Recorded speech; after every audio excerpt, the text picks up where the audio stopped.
목사님과 사모님 건강을 위해 여러분 많이 기도해 주시기를 바라겠습니다. 자, 이제 말씀으로 들어갑니다. 야고보서 1장.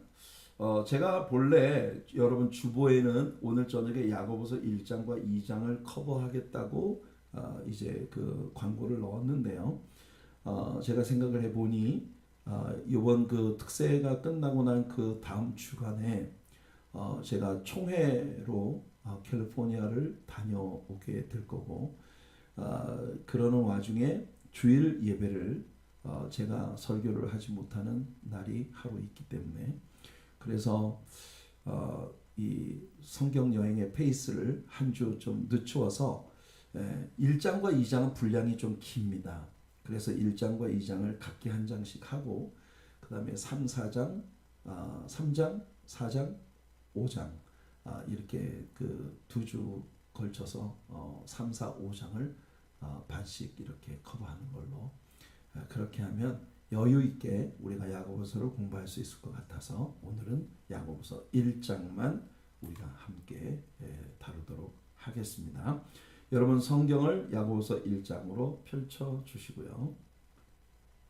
먼저 야고보는 야고보서의 서론을 이야기하면서 그 야고보서의 서론을 통해 야고보는 이 책의 저자가 누구인가 하는 것을 밝혔고, 그리고 어떤 수신자들을 염두에 두고 그가 이 책을 기록했는지, 그리고 그들에게 묻는 문안 인사와 함께 이 책을 쓴 이유가 무엇인지를 이야기합니다. 이게 이 책의 서론 부분이 되겠고, 우리가 서론 부분을 시작해 보겠습니다. 1절 말씀을 볼게요. 하나님과 주 예수 그리스도의 종 야고보는, 하나님과 주 예수 그리스도의 종 야고보는 흩어져 있는 12지파에게 문안하노라. 자, 우선 이 1절을 보니까 이 책의 저자는 자기 자신을 둘로스, 종이라고 이렇게 설명을 하고 있네요. 당연히 우리가 여러 차례 바울 서신을 통해서 배워왔던 것처럼 둘로스라고 하는 이 단어는 반드 슬레이브, 그러니까 그냥 종이 아니고 완전히 평생 동안 다시는 자유할 수 없는, 주인에게 완전히 예속되고 묶인 귀뚫린 종이라고 일컬어지는 반드 슬레이브예요. 완전히 팔려버린 그런 종, 다시는 자유할 수 없는, 완전히 그 주인에게 소유물처럼 예속된 그런 종이에요. 그런데 신약 성경의 저자들 가운데 자기 자신을 오직 종이라고만 부른 저자가 딱 2명이 있어요.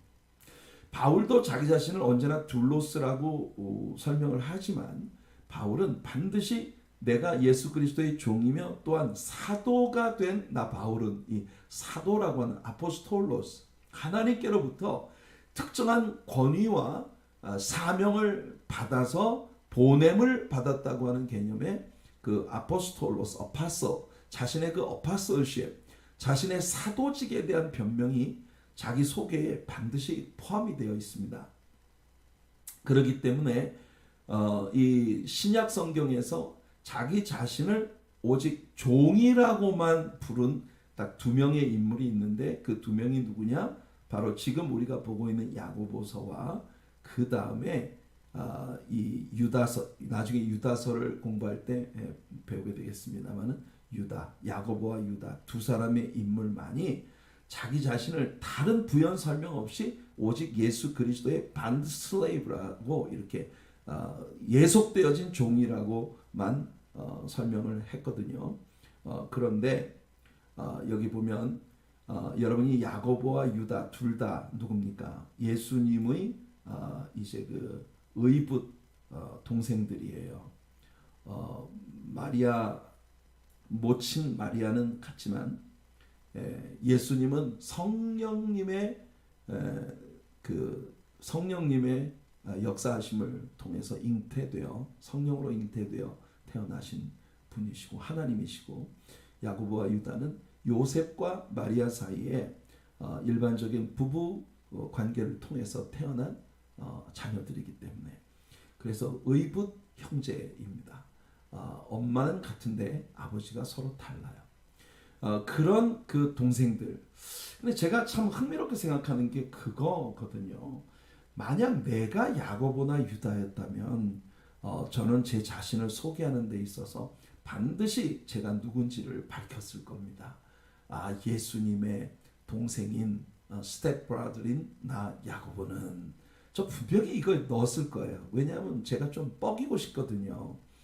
내가 이 기독교라고 하는 종교 시스템에 있어서 완전히 우리의 구세주이시고 하나님이신 메시아 예수 그리스도의 혈연 관계에 있는 사람이라고 하는 것이 자기를 소개하는데 그보다 더 명확하고 권위가 느껴지는 그런 설명이 어디 있겠냐고요.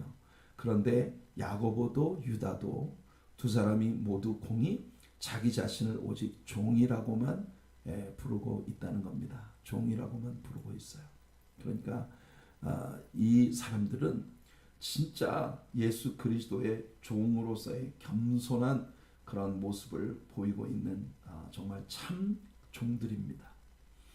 자, 이 야고보는요, 이 편지를 흩어진 12지파에게 보낸다라고 되어 있어요. 그러니까 우리가 지금까지 공부해왔던 히브리서처럼 히브리서도 개종되어진 유대인들을 염두에 두고 기록한 편지가 아니겠습니까?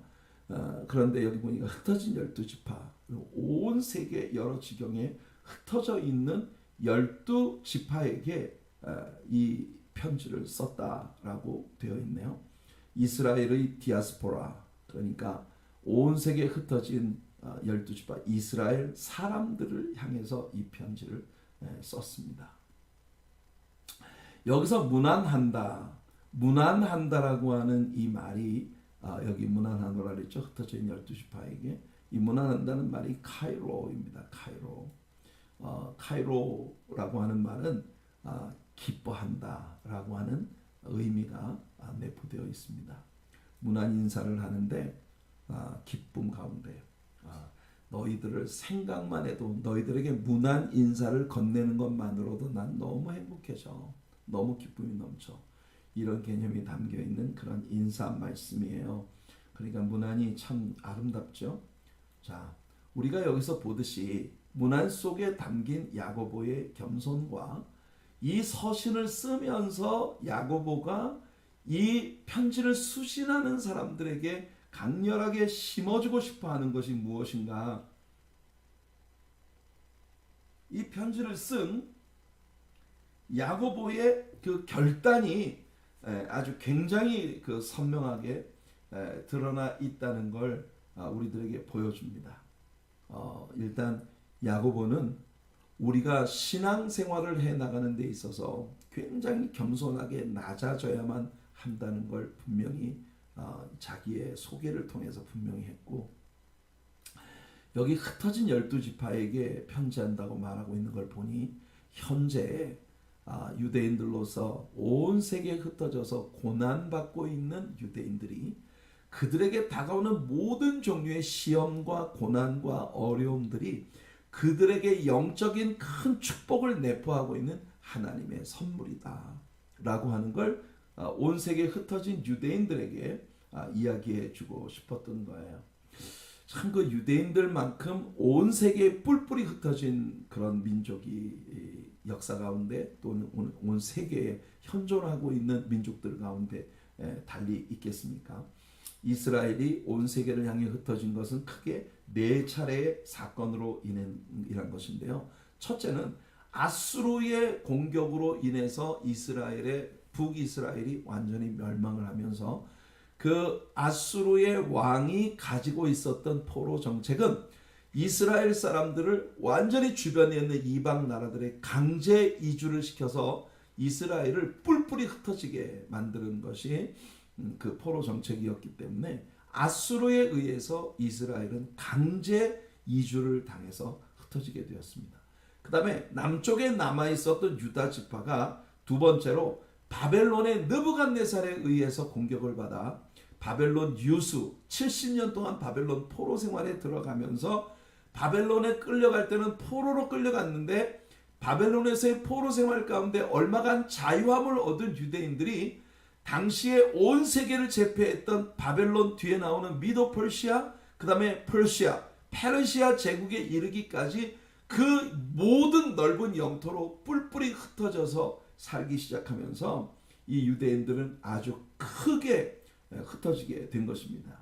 그리고 BC 63년에 또 한 차례 이스라엘 사람들이 흩어졌어요. 그 안티오쿠스 에피파네스라고 하는 정말 그 사탄의 사자로 일컬어지는 인물에 의해서 유다가 굉장히 공격을 받아서 또 한 번 엄청난 시련을 겪었는데 이때 우리가 이미 배운 대로 마카비라고 하는 제사장 일가가 일어나서 이스라엘을 구원하고 그리고 성전을 수복해서 다시 하나님 앞에 봉헌하는 그런 역사가 일어났죠.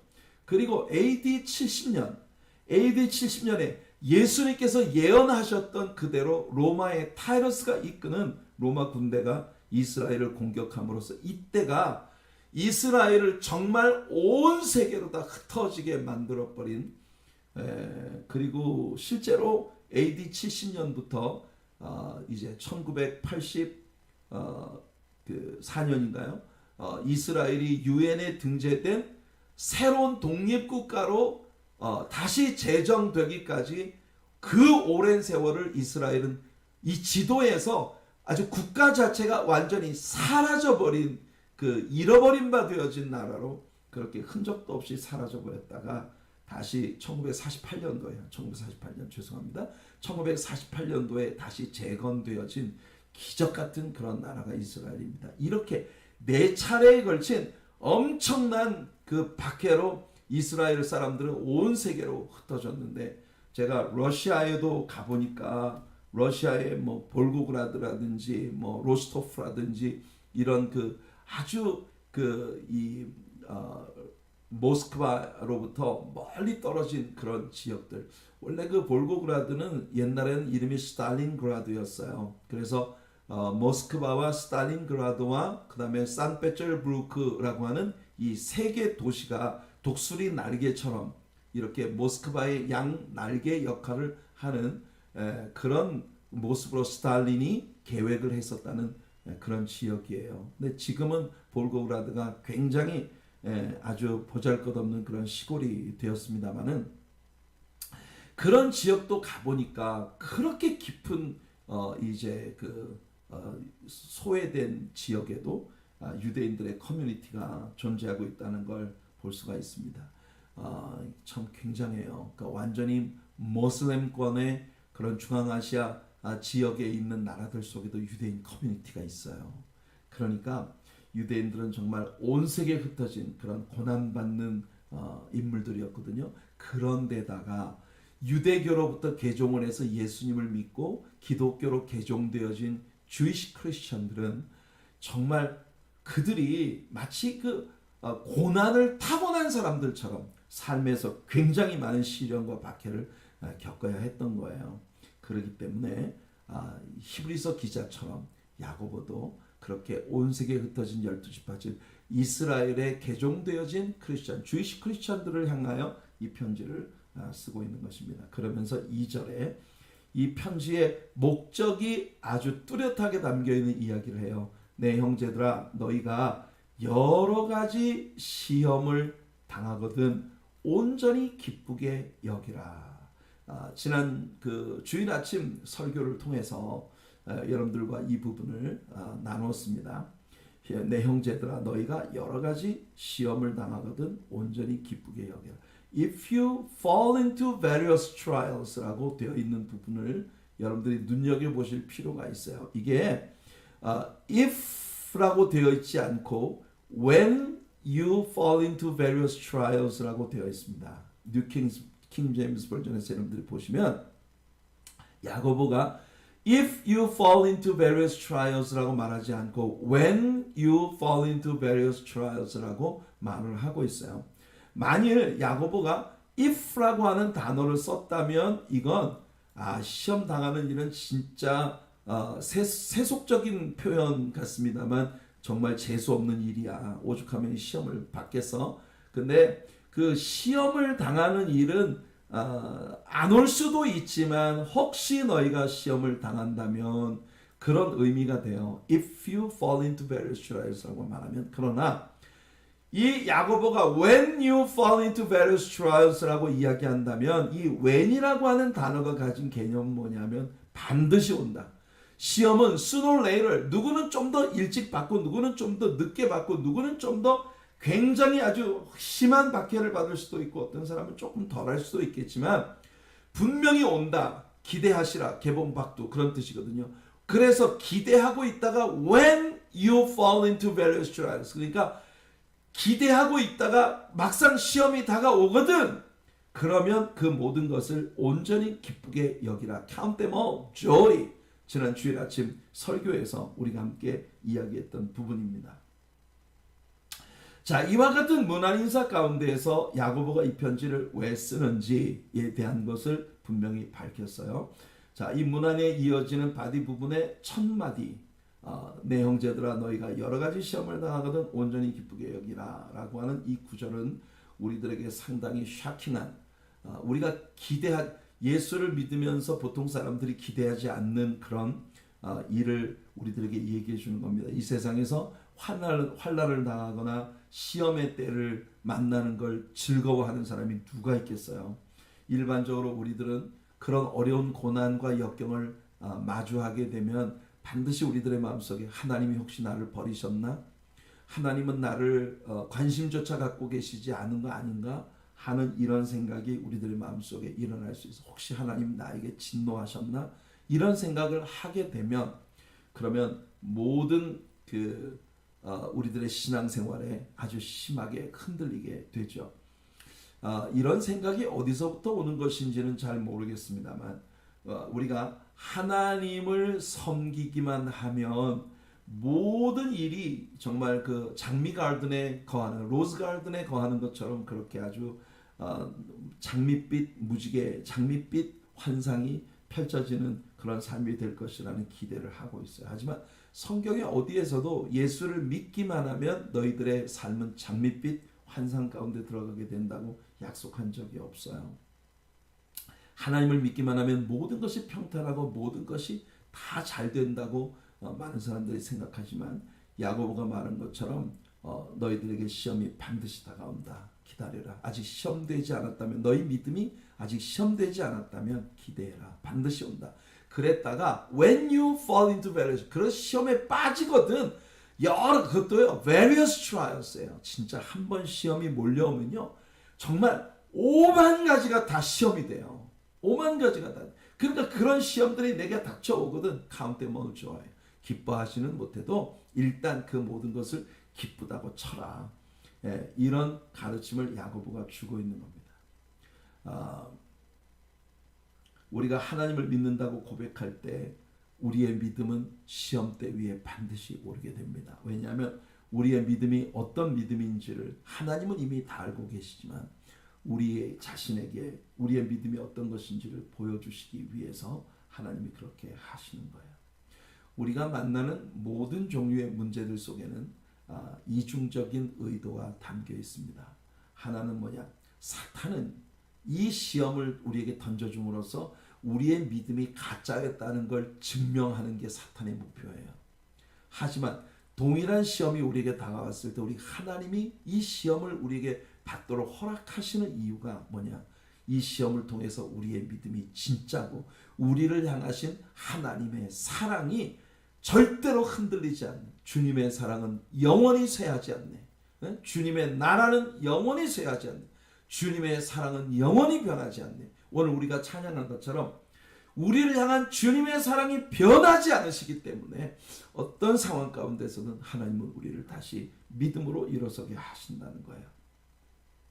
그래서 시험이 올 때 여러분 내가 내 자신에게서 어떤 힘을 내서 이 시험을 이겨보겠다고 한다면, 내 자신으로부터 자원을 찾고자 한다면 우리는요 처절하게 실패할 수밖에 없어요. 오늘 아침에 삼가리 소모는 막대기 하나를 가지고 블레셋 사람 600명을 죽이고 온 이스라엘을 구원했다고 하는 이야기를 오늘 새벽 예배 시간에 함께 나눈 바 있습니다. 여러분, 우리의 모든 자원은 하나님께 있어요. 그래서 우리가 가지고 있는 것이 비록 보잘것없고 별로 그렇게 미미한 것이라 하더라도 우리가 믿음을 가지고 하나님의 권능의 손에 이 모든 것들을 올려드리면 우리는 믿음으로 승리할 수 있습니다. 그래서 바울도 내가 연약한 것을 오히려 나는 자랑하겠다.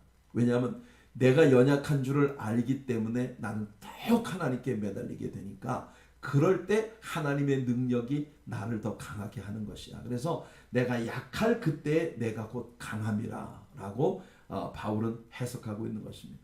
그런 관점에서 시험이 우리에게 다가오면 온전히 기쁘게 여겨라. 왜? 이 시험을 통해 하나님이 계획하신 바가 반드시 이루어질 것을 믿기 때문에. 그렇다면 우리의 믿음의 시련이 우리에게 다가올 때 우리 안에서 생성되어져야 하는 것이 뭐냐? 시험이 우리에게 다가올 때 우리 안에서 일어나야 하는 것이 뭐냐면 바로 인내입니다. 이는 너희 믿음의 시련이 인내를 만들어내는 줄을 너희가 알미라. 예. 시험은, 우리에게 다가오는 모든 종류의 시험과 어려움은 여러분 우리 안에 인내가 생성되도록 만들어주는 하나님의 축복의 선물이 된다는 거예요. 여러분, 이 역학관계, 그러니까 시험을 받는 것과 우리 안에 인내가 생성되어지는 것과의 함수관계를 바울 사도는 이런 방식으로 설명을 합니다. 이 역학관계에 대한 바울의 의견이에요. 우리가 여러 차례 배운 바 있는 로마서 5장 3절부터 5절까지 말씀입니다. 다만 이뿐 아니라 우리가 환난 중에도 즐거워하나니. 우리에게 환난이 다가올 때 우리가 즐거워할 수 있는 충분한 이유가 있다. 왜 그러냐? 바울이 말한 것처럼 내가 약할 그때 나는 오직 주님만 더 자원이 내게 있는 게 아니라 우리가 승리할 수 있는 모든 자원이 하나님의 손에 있기 때문에 하나님께 더 간절히 매달리게 되니까, 그러니까 우리에게 반드시 이제 이 환난, 연약함, 우리가 환난 시험을 받는 것이 우리들에게 영적인 유익이 된다는 걸 바울은 말하고 있는 겁니다. 그래서 환난은 우리에게 인내를 가져온다.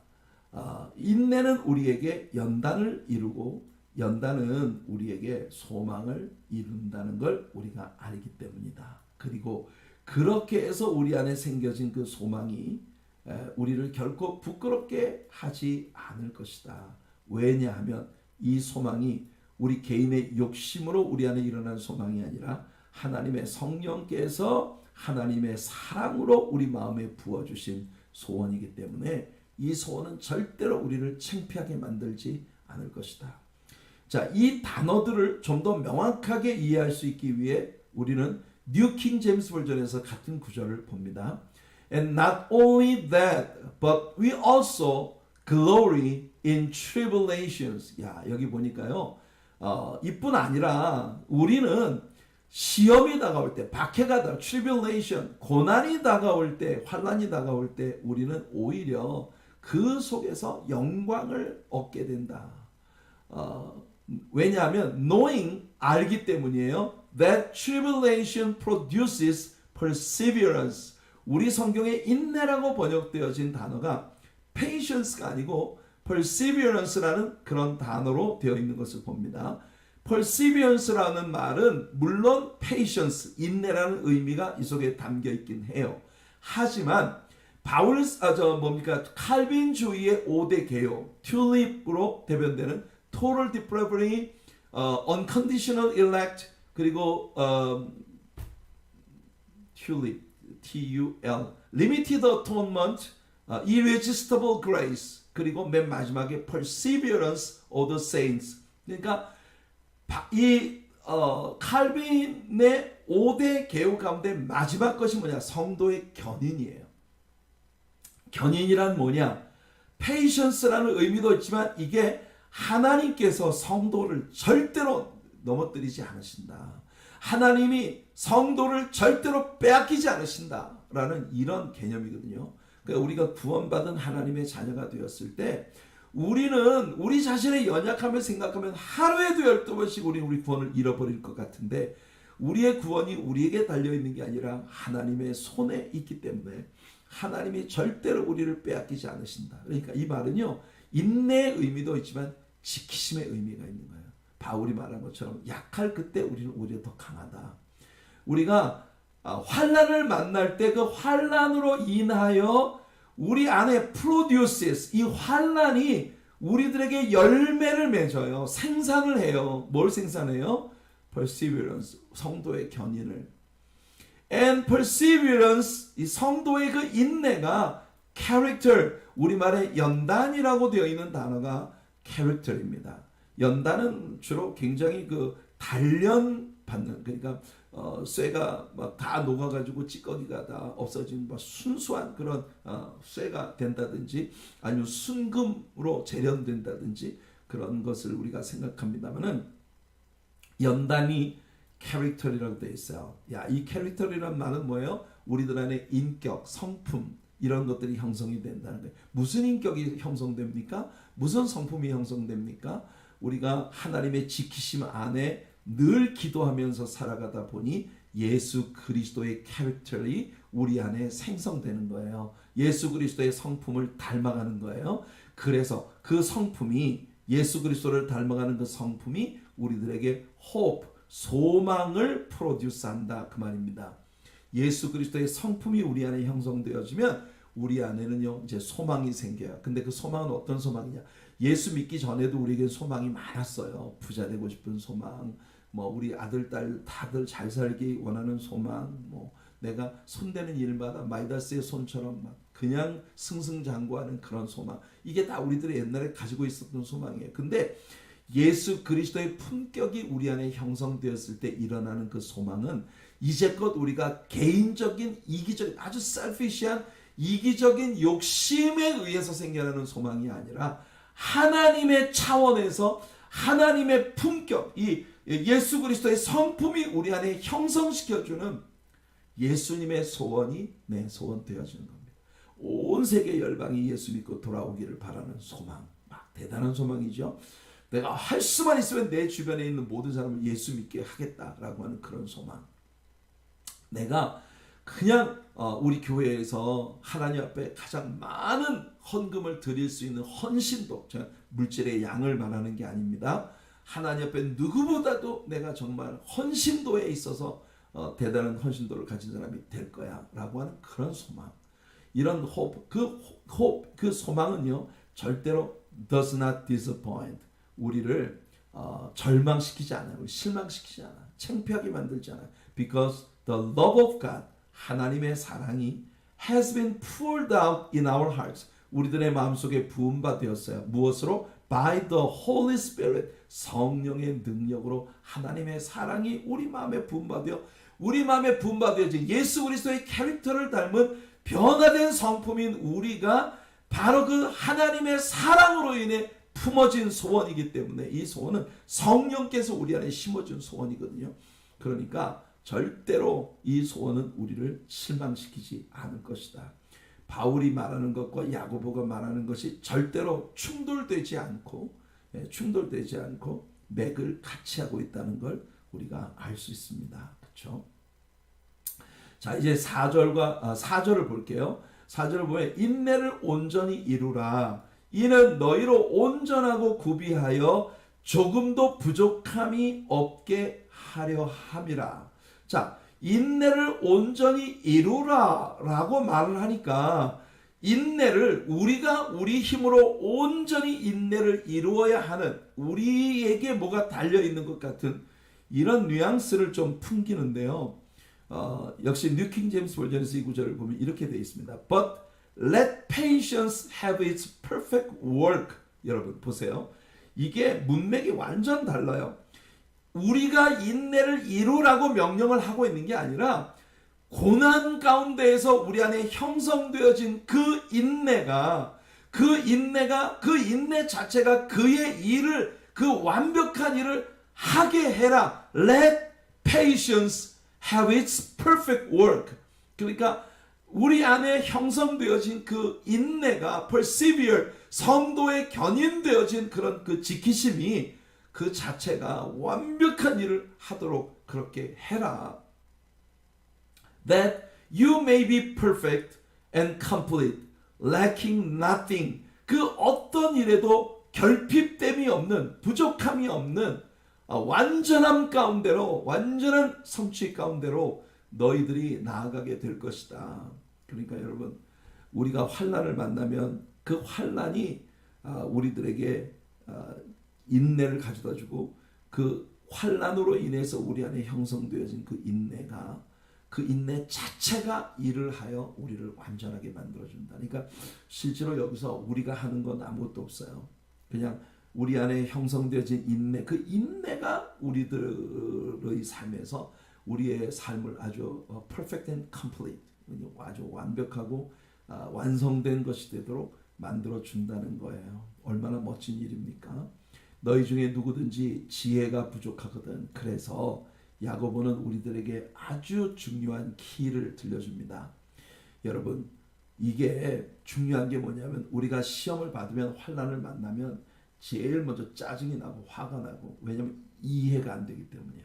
하나님이 나 같은 사람한테 왜 이런 시험을 주시지? 그래서 이해가 부족하면 우리는 그 시험을 참아낼 수가 없거든요. 그래서 지혜가, 우리가 이 하나님께서 행하시는 일을 언더스탠딩 할 수 없다면 차라리 정직하게 하나님께 말하고 하나님께 도움을 구해라.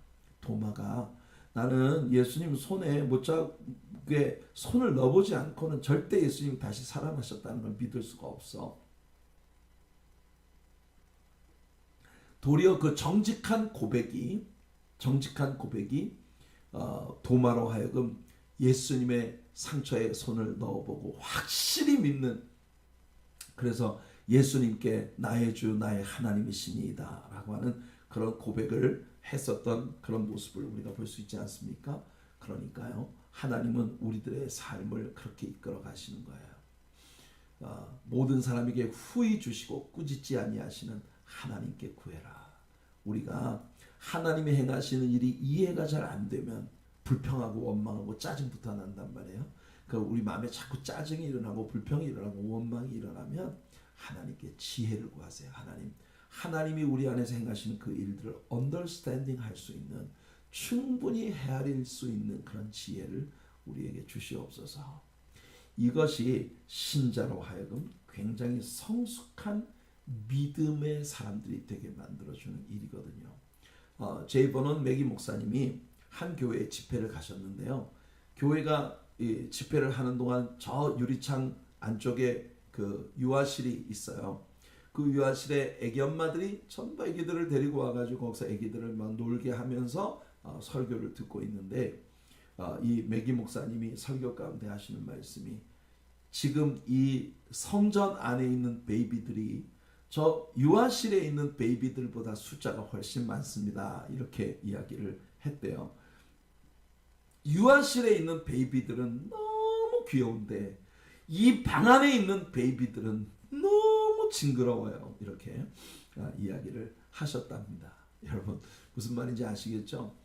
교회 안에 버젓이 어른 성도로 앉아 있으면서 아직도 미성숙한 어린아이 같은 그런 냄새를 풍기고, 어린아이 같은 그런 행동, 그리고 언어, 아직도 미성숙의 극치를 보이고 있는 이런 사람들이 교회 안에 많다는 거야. 유아실에 있는 애기들은 귀엽게라도 한데, 이 성전에서 예배드리는 이 유아들은 너무 징그럽다. 사람이 마땅히 성숙해야 하는 만큼 성숙하지 못하면 그 징그러워지는 거예요. 여러분, 우리들 가운데 어느 누구도 징그러워지는 사람이 되지 말고, 우리가 이제 귀여운 유아기를 빨리 벗어나서 정말 하나님의 마음을 기쁘시게 해드리는 성숙한 믿음의 소유자들이 되는 은혜가 이번 야고보서를 공부하면서 특별히 우리들의 삶에서 아직도 미성숙한 부분이 성숙하게 되어지는 그런 은혜가 꼭 우리 안에 일어날 수 있게 되기를 예수님의 이름으로 축복해 드립니다. 그런 것 같아요. 저도 한 크리스찬으로서 제 자신의 지나온 삶을 뒤돌아보면 저의 삶에는 다양한 종류의 시련과 어려움들이 참 많았었거든요. 근데 저는 정말 하나님 앞에 고백할 수 있는 게, 내가 겪었던 모든 어려움들, 그 어려움이 때로는 나를 연단시키기 위한 하나님의 손길로 다가온 것도 있고, 어떤 때는 내 자신이 잘못된 선택을 해서 그것을 인해서 어려움을 겪는 일들도 있지만, 그러나 그런 모든 어려움들이 지나고 난 뒷자리를 돌아보면 반드시 거기에는 하나님께서 내게 주신 또 하나의 축복의 선물들이 기다리고 있었다는 걸 발견합니다. 그러니까 여러분들 기대하세요. 여러분들에게 지금 환난이 다가오고 어려움이 다가오고 있다면 반드시 하나님은 이 어려움을 통과하고 난 후에 여러분이 기대조차 할 수 없었던 아름다운 선물이 그 자리에 예비되어 있는 것을 보시게 될 것입니다. 그래서 야고보는 인내 자체가 일을 하도록 해서 그 열매를 거두고 그 열매를 인조이해라, 이렇게 가르치고 있는 거예요. 우리에게 가장 부족하게 느껴지는 게 아마 지혜가 아닐까. 우리는 항상 내가 지혜가 부족하다는 것에서 좌절하죠. 나 왜 이렇게 좀 똑똑지 못하게, 내가 왜 바보 같은 짓을 했지? 뭔가 내가 잘못된 일을 하면 우리는 그런 생각을 해요. 언제든지 우리가 올바른 걸 선택하고 올바른 결정을 내릴 수 있도록 하나님께서 우리 안에 지혜를 주시기를 늘 구하는 우리들이 되기를 바랍니다. 여러분 중에 난 인생 살면서 한 번도 바보 같은 실수를 해본 적이 없어 라고 혹시 장담하시는 분이 계신가요? 만일 여러분들이 장담하신다면 기대하십시오. 고도입니다. 여러분 넘어질 날이 고도입니다. 우리 인생은 반드시 그런 존재이고, 그런 것을 통해서 우리의 믿음이 더욱 확고하게 견고해지고, 우리 자신은 절대로 믿을 수가 없고 하나님만 신뢰해야 된다는 사실을 우리가 배우게 되는 거예요. 진짜 좋은 건, 굿뉴스는 뭐냐면, 우리가 지혜를 구할 때 하나님은 후히 주시고 꾸짖지 아니하시는 분이라는 겁니다. 잠언서 3장 5절과 6절에서 솔로몬이 말해요. 너는 마음을 다하여 여호와를 신뢰하고, 신뢰한다는 말은 trust in the Lord, 여호와를 믿어라. 그리고 내 명철을 의지하지 말라. 우리가 우리 자신의 명철을 의지하지 않고 오직 여호와 하나님을 신뢰하고 믿음으로 나아가면, 그리고 범사에 그분을 인정하면 내 길을 지도하시리라. 우리가 지금 하나님의 코칭이 필요해요. 하나님의 코칭이 필요한데, 내 자신에게 자원이 있는 것처럼 내 속에서 뭘 계속 끄집어내려고 하면 결국 내가 골아요. 그러나 하나님께 구하면 하나님은 후히 주시고 꾸짖지 아니하시는 좋으신 하나님이시라는 겁니다. 그래서 오직 믿음으로 구하고 조금도 의심하지 말아라. 의심하는 자는 마치 바람에 밀려 요동하는 바다 물결 같으니. 여러분들이 그 바닷가, 아주 태풍 부는 바닷가에 가보신 적이 있으신가요? 이 바다의 파도가 막 그 태풍에 엄청난 높이로 이 파도가 밀려오는데, 그 위에 보면 부유물들이 있어요. 부유물들이 스타일로폼이나 아니면 무슨 나뭇가지 껍질 같은 것들, 혹은 부력을 위해서 사용하던 배에서 사용하던 콜크 조각 같은 것들, 이런 것들이 물 위에 떠 있는 모습을 보면요, 막 요동하는 파도가 움직이는 대로 솟구쳤다가 가라앉고 솟구쳤다가 곤두박질하고. 많은 경우에 우리들의 신앙이 그렇게 환경에 따라서 올라갔다 내려갔다, 상승했다 침체했다, 끊임없이 반복하는 우리 자신의 모습을 우리가 보는 것입니다. 그래서 오직 믿음으로 구하고 조금도 의심하지 말아라 라고 야고보는 가르치고 있습니다. 제가 신기하게 생각하는 게 있어요. 그게 뭐냐면, 야고보도 유다도 예수님의 가르침을 굉장히 많이 반영하고 있습니다. 앞으로 우리가 야고보서를 공부해 나가다 보면 예수님의 산상수훈의 가르침이 이 야고보의 가르침 속에요, 속속들이 배어 있는 걸 우리가 발견합니다. 근데 재밌는 게 뭐냐면요, 이 야고보나 유다나 예수님의 의붓 형제들이 예수님의 공생의 사역 중에는 예수님을 믿지 않았다는 거예요. 근데 예수님을 안 믿으면서도 예수님이 가르치신 말씀들을 다 귓등으로 듣고 염두에 두고 있었다는 게, 이게 흥미로운 겁니다. 이게 여러분 제가 느끼기엔 말씀의 능력이에요. 많은 경우에 우리 성도님들이 하나님 말씀에 집중 못하고, 많은 분들이 제게 와서 얘기합니다. 목사님 말씀을 들어도 이 귀로 듣고 이 귀로 나가버려요. 뭐가 마음에 남는 게 없어요. 그래도 여러분, 계속 듣는 게 중요해요. 믿음은 들음에서 나고 들음은 그리스도의 말씀으로 말미암는 로마에서 10장에서의 바울의 말씀이 그런 의미입니다. 여러분, 이 예수님의 형제인 야고보와 유다를 보면 예수님이 말씀을 가르치던 그때는 예수 안 믿었어요. 그리고 빈정댔어요. 아니 뭐 온 세계 구세주로 왔다며 세계적인 스타가 되려면 사람들이 많은 곳에 가서 자기를 드러내야 될 거 아니야. 그런데 이 시골 깡촌에 숨어가지고 뭔 대단한 일을 하겠다고 하면서 예수님께 막 비아냥거렸어요. 그런데 그렇게 하면서도 예수님의 말씀을 귓등으로 들었던 그 말씀들이 이 사람들의 이 심령 속에 굉장히 깊이 박혀 있었다는, 저는 이것이 바로 하나님 말씀 자체가 가지고 있는 능력이라고 믿습니다. 하나님 말씀은 살았고 운동력이 있어 좌우에 날선 어떤 검보다도 예리하고 날카로워 영과 혼과 및 관절과 골수를 찔러 쪼개기까지 하며 만물을 그를 상관하시는 자의 발 앞에 벌거벗은 것 같이 드러나게 한다는 그런 히브리서 기자의 말씀처럼 말씀 자체가 역사하는 능력이 있어요. 그러니까 여러분들이 말씀을 자꾸 듣는 게 무엇보다 중요한 일이에요. 자, 7절, 8절 볼게요. 이런 사람은 이 콜크처럼 말해 심하게 환경에 따라 막 오르내리는 사람은 무엇이든지 주께 얻기를 생각하지 말라. 두 마음을 품어 한쪽으로는 주님을 믿는다고 하지만 한쪽으로는 이 세상에 압도되어 있는 두 마음을 품어 모든 일에 정함이 없는 자로다. 그러니 우리가 후히 주시고 꾸짖지 아니하시는 주님께 지혜를 주시기를 기도해야 하고요. 우리의 마음에 확정함이 있어야 돼요. 내가 우리 마음에 확정함을 가지고 나는 하나님의 말씀과 함께 서겠다. 넘어져도 하나님의 말씀과 함께 넘어지겠다. 이런 결단이 우리에게 필요한 겁니다. 우리는 뜻대로 하나님께 데드라인을 정해요. 하나님 여기까지입니다. 이때까지 들어주세요. 한 이런 방법으로 나에게 응답 주셔야 됩니다.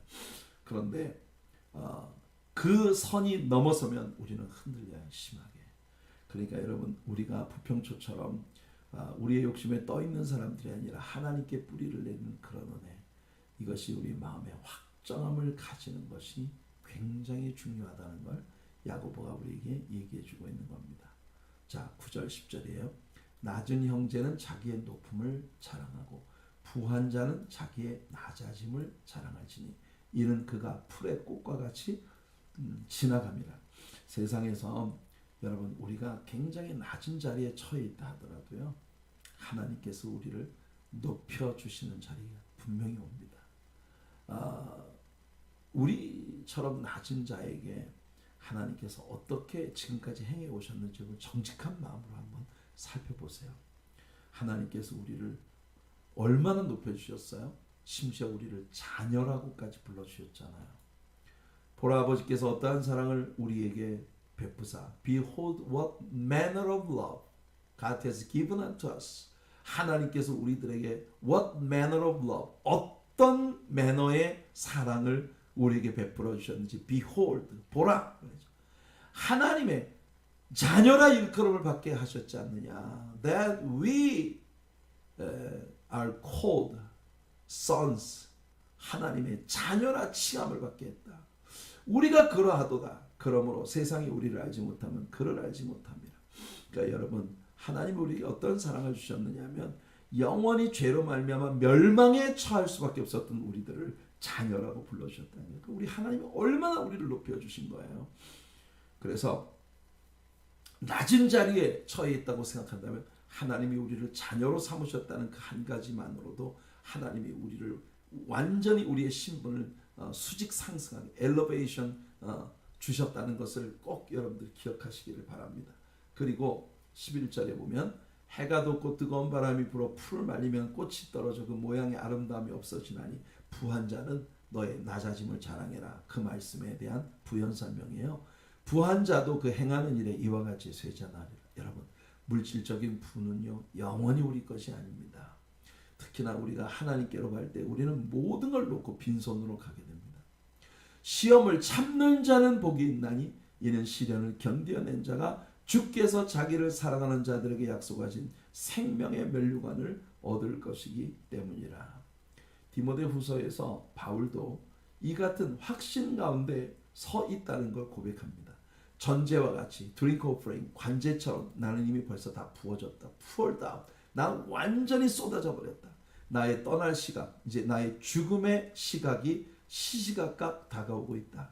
나는 선한 싸움 싸우고 나의 달려갈 길을 마치고 믿음을 지켰으니 이제 후로는 나를 위하여 의의 면류관이 예비되었으므로 주 곧 의로우신 재판장이 그날에 내게 주실 것이며 내게만 아니라 주의 나타나심을 사모하는 모든 자에게 도니라.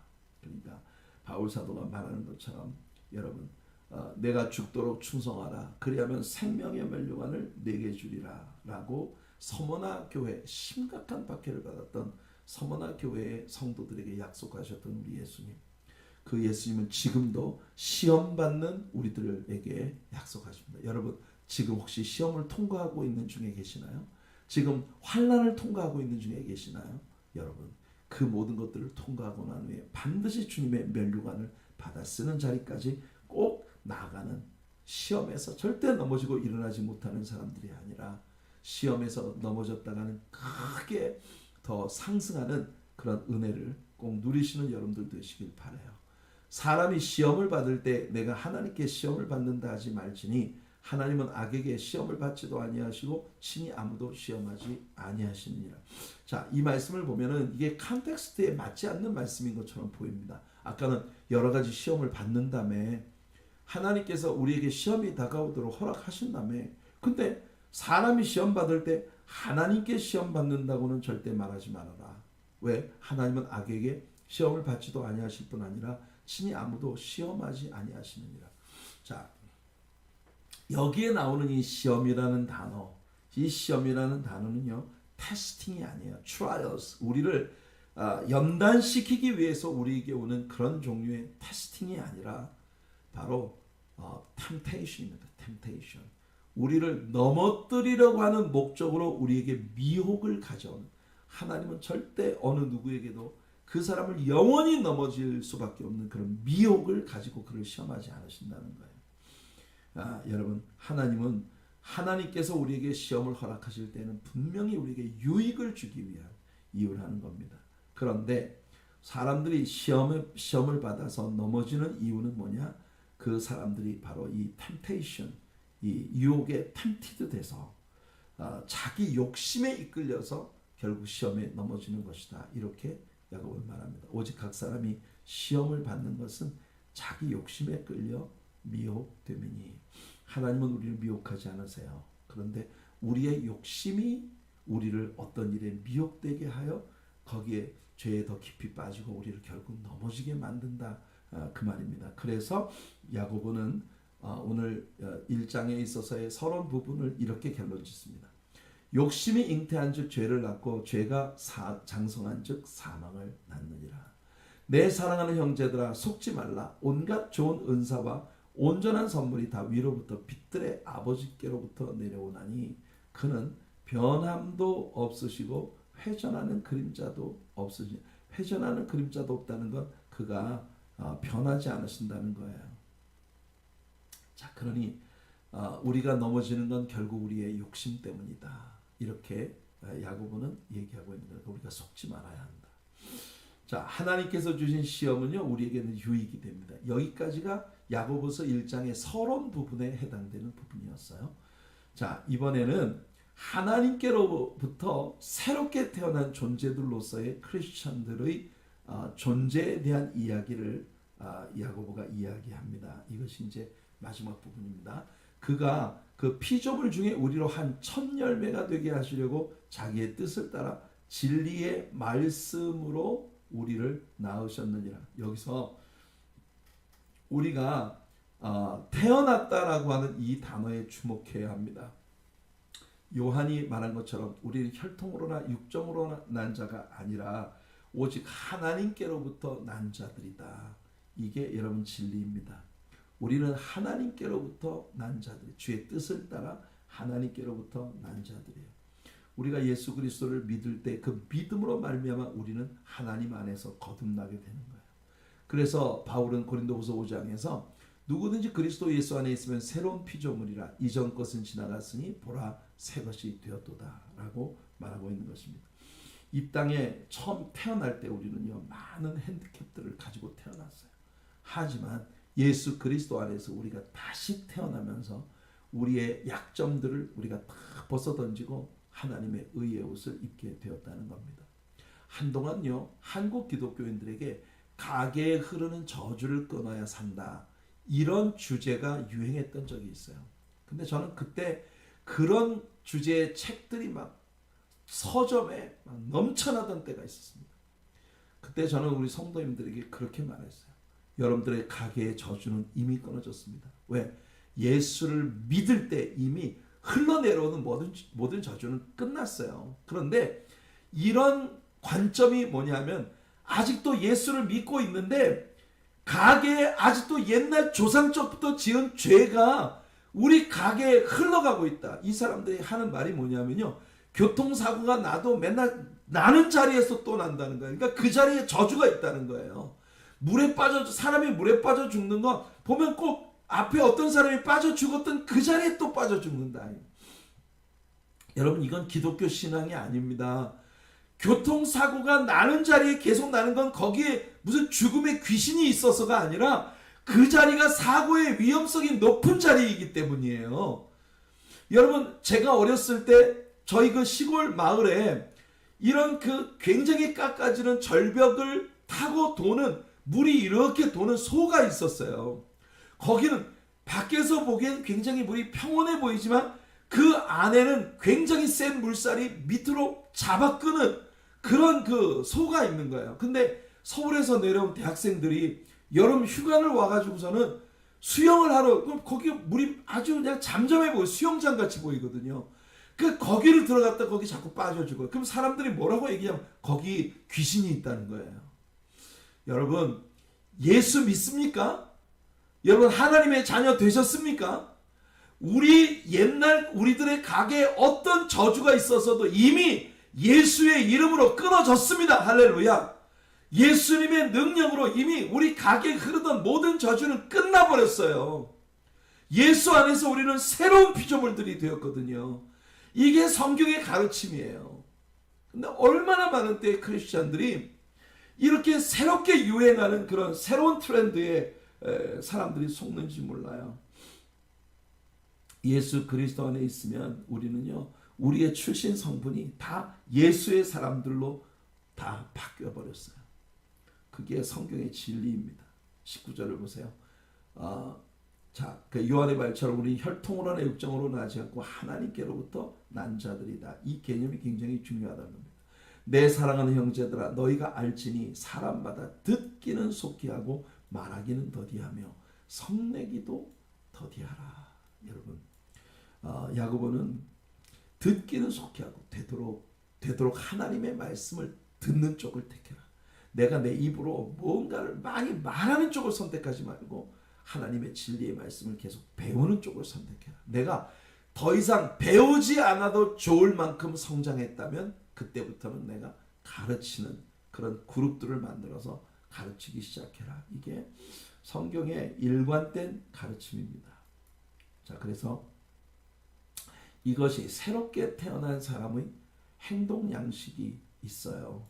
우리가 주 안에서 하나님 안에서 새롭게 태어났다면 우리들에겐 분명히 하나님 안에서 태어난 사람들로서의 행동 양식이 따라야 되는데, 그게 뭐냐? 첫째로, 사람이 성내는 것은 하나님의 의를 이루지 못한다. 여러분, 어떤 형태로든 화를 내는 건 하나님의 의를 이루지 못합니다. 그러니까 우리는 화를 참아야 돼.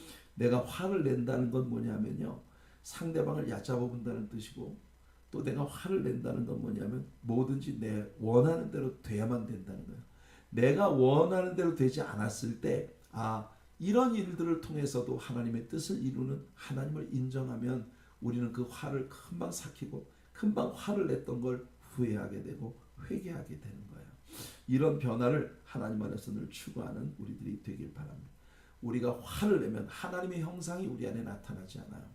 여러분, 아론과 모세가 온유함이 지면에 있는 모든 사람, 겸손과 온유가 지면에 있는 모든 사람들보다 승했다고 하는 사람들이 단 한 번 화를 냈는데, 그 화를 낼 때 하나님이 너희가 나의 거룩함을 백성들 앞에 나타내는데 실패했다, 이렇게 말하거든요.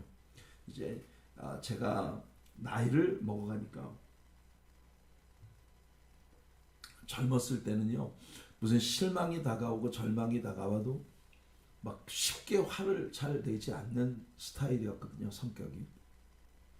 근데 나이를 먹으니까 그런 것을 참는 능력이 점점 없어지는 것 같아요. 그래서 가끔 제가 제 스스로가 정말 창피할 정도로 막 화가 날 때가 있어요. 근데 우리가 성을 낼 때는 하나님의 의를 이루지 못한다. 이걸 우리가 분명히 마음속에 두어야 합니다. 21절 보면 그러므로 모든 더러운 것과 넘치는 악을 내버리고 너희 영혼을 능히 구원할 바 마음에 심어진 말씀을 온유함으로 받아라. 여러분 신자의 성숙에 있어서 무엇보다 중요한 것이 계속해서 하나님의 말씀을 받는 거예요. 온유한 마음으로 하나님의 말씀을 받는 거예요. 그러니까 아까도 야고보 말했잖아요. 듣기는 속히 하고 말하기는 더디해라. 우리는 하나님의 말씀을 계속 받아야 됩니다. 여러분 하나님의 말씀을 계속 묵상하면서 그 말씀 속에서 주의 음성을 들어야 해요. 그럴 때 우리들의 성품이 예수 그리스도를 닮아가는 그런 성품이 되거든요. 우리의 영혼에 하나님의 진리의 생명의 말씀을 계속 심으면 뭐가 나오겠어요? 그 성령의 영감이 있는 말씀으로부터 성령의 열매들이 맺히지 않겠습니까? 그게 우리가 해나가야 될 일이지요.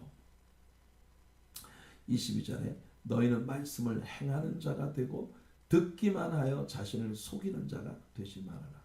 여러분 말씀을 듣기만 계속 듣고 말씀을 듣기는 들어도 하나도 이 가슴 속에 남기지 않고 말씀에 순종하는 그런 태도를 취하지 않는다면 우리는 스스로 속이는 자들이다. 이렇게 야고보가 말하고 있네요. 참 지혜로운 가르침이라고 생각합니다.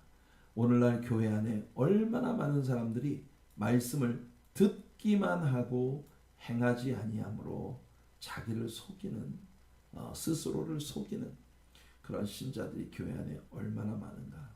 네, 사람들은 스스로 자신에게 말합니다. I'm alright, I'm okay. 네, 사실은 okay가 아니에요. I'm not okay, I'm not alright. 모든 게 다 좋지 않아요. 난 오늘도 교회 갔는데 뭐 그러니까 이 주일날 교회를 갔으니까 나머지 한 주간은 하나님이 책임져 주시겠지. 목사님이 설교할 때 아멘 했으니까 그냥 하나님이 나에게 복을 주실 거야. 우리 스스로에게 스스로를 속이는 이런 어리석은 일에서 우리는 벗어나야 합니다. 누구든지 말씀을 들었다면 내가 들은 말씀에 대해 나는 무엇을 얻었고 그래서 앞으로 어떻게 할 것인가 하는 것에 대한 책임이 우리들에게 늘 따라야 된다는 거예요. 그래서 여러분 말씀을 듣기만 하고 끝나서는 여러분의 믿음이 절대 자라지 않습니다. 말씀을 들었으면 들은 말씀을 묵상을 해서 완전히 내 것으로 삼아야 해요. 그리고 누군가와 그 말씀에 받은 은혜를 쉐어할 때 그때 여러분들의 것이 되는 겁니다. 자, 어떤 사람은 거울로 자기의 생긴 얼굴을 보는 사람과 같아서 제 자신을 보고 가서 그 모습이 어떠했는지를 곧 잊어버리는 사람이 있다. 거울을 보니까 내가 여기에 뭐 하나 묻었네. 근데 돌아서면 잊어버려요. 여러분 설교를 들을 땐 하나님이 여기 뭐가 묻었구나. 내가 여기 뭐가 잘못됐구나. 그런 것들을 깨닫게 해주거든요. 그러면 거울로 봤으면 그 다음에 밑에 뭐가 있어요? 물로 씻어야지. 예수 그리스도의 보혈의 피로 나를 정결케 하시도록 주님 앞에 기도로 나아가야 되는데 돌아서면 잊어버려요. 돌아서면 잊어버리니까 하나님의 말씀을 듣는 일이 우리들에게 어떤 효과도 나타내지 못한다는 겁니다. 그래서 25절을 보면요. 자유롭게 하는 온전한 율법을 들여다보고 있는 자는 듣고 잊어버리는 자가 아니요 실천하는 자니 이 사람은 그 행하는 일에 복을 받으리라. 하나님의 말씀은 그냥 읽고 듣기만 하는 것으로 끝나는 게 아니라 듣고 잊어버리는 자가 되는 것이 아니라 하나님의 말씀대로 순종하는 그런 삶을 살고자 할 때 이 사람이 행하는 모든 일에 복을 받는다. 여러분 성경이 참 일관성이 있는 게 시편 1편에서도 같은 말을 하잖아요. 복 있는 사람은 악인의 꾀를 좇지 아니하고 죄인의 길에 서지 아니하고 오만한 자의 자리에 앉지 아니하고 오직 여호와의 율법을 즐거워하며 그 율법을 주야로 묵상하는 자로다. 이 사람은 시냇가에 심겨온 나무가 시절을 쫓아 과실을 맺으면 그 잎사귀가 마르지 아니함 같으니 그 하는 일이 다 형통하리로다. 얼마나 멋진 말씀입니까? 여러분들의 삶이 바로 그렇게 시냇가에 심겨진 나무처럼 말씀의 생수에 뿌리 내린 성도의 삶이 되기를 축복합니다. 누구든지 스스로 경건하다 생각하며 자기 혀를 재갈 물리지 아니하고 혀에 재갈을 물린다는 것은 왜 여기 입에다가 이렇게 재갈을 물려서 말을 못하게 하는, 자기 혀를 재갈 물려야 된다. 그러니까 스스로 경건하다 생각하는 사람들이 자기의 말을 절제를 안 해요. 아무 말이나 막 하는 것이 왜 그러냐면 내가 스스로 경건하다고, 그래서 내 입으로 하는 말은 다 진리야 이렇게 생각하고 있기 때문에. 그런데 그것이 자기 마음을 속이면 이 사람의 경건은 헛것이라 그랬거든요. 우리의 경건이 헛것이 되지 않으려면 우리가 말을 조심해야 돼요. 되도록이면 10번 할 거 한 번만 하세요. 한 번 들을 거 10번 들으세요. 그리고 10번 할 거 한 번만 말하는 것이 지혜입니다. 그 지혜예요. 자, 이제 마지막 구절이죠. 하나님 아버지 앞에서 정결하고 더러움이 없는 경건은 곧 고아와 과부를. 자, 이제 이거 야고보서 1장에서 2장으로 넘어가는 브릿지예요. 2장에 들어가면서 야고보는 드디어 우리의 믿음의 성숙은 우리 주변에 있는 사람들을 눈여겨보게 만든다는 그런 말씀으로 나가는 거거든요. 그래서 하나님 아버지 앞에서 정결하고 더러움이 없는 경건은 곧 고아와 과부를 그 환난 중에 돌보고 또 자기를 지켜 세속에 물들지 아니하는 그것이니라. 드디어 영적 성숙은 주변에 있는 연약하고 필요를 가진 사람들의 필요를 채워주고 사랑으로 사람들을 돕는 그런 일로 확대되어 간다는 걸 우리들에게 얘기해 주고 있습니다. 자, 오늘은 여기까지 할게요.